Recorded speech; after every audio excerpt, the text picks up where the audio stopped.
बांका में हिंदुस्तानी आवाम मोर्चा की राष्ट्रीय परिषद की हुई बैठक, आगामी विधानसभा चुनाव की रणनीति सहित कई मुद्दों पर हुई चर्चा। बांका हिंदुस्तानी आवाम मोर्चा की राष्ट्रीय परिषद की एक महत्वपूर्ण बैठक रविवार को बांका के एक होटल में आहूत हुई। इस बैठक में पार्टी के संरक्षक व केंद्रीय मंत्री जीतन राम मांझी, पार्टी के राष्ट्रीय अध्यक्ष व राज्य के कैबिनेट मंत्री संतोष सुमन सहित देशभर से आए विभिन्न राज्यों के पार्टी पदाधिकारियों ने हिस्सा लिया। इस बैठक में मुख्य रूप से आगामी बिहार विधानसभा चुनाव की रणनीतियों पर चर्चा करने के साथ साथ संगठन के विस्तार पर बल दिया गया। इस दौरान कार्यकर्ताओं को बूथ स्तर पर मजबूती लाने के निर्देश दिए गए।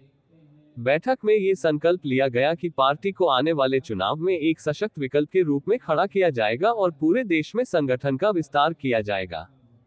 प्रेस वार्ता के दौरान केंद्रीय मंत्री जीतन राम मांझी ने कहा कि अनुसूचित जातियों और महादलितों को आज भी उनकी जनसंख्या के अनुपात में भागीदारी नहीं मिल पा रही है।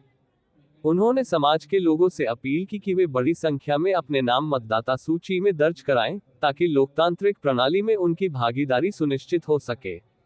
आतंकवाद के मुद्दे पर बोलते हुए मांझी ने कहा कि हाल ही में पहलगाम में हुए आतंकी हमले के बाद भारत सरकार ने आतंक परस्त देश पाकिस्तान के आतंकी ठिकानों को निशाना बनाकर उन्हें नेस्तनाबूद कर दिया, जिसकी पूरे विश्व में सराहना हो रही है।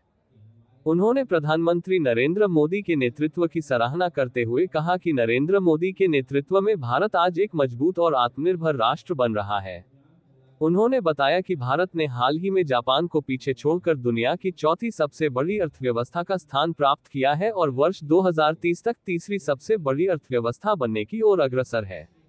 बैठक में पार्टी नेताओं ने संगठन की मजबूती, सामाजिक न्याय और गरीब, पिछड़े, दलितों की हिस्सेदारी सुनिश्चित करने के मुद्दों पर विस्तार से चर्चा की।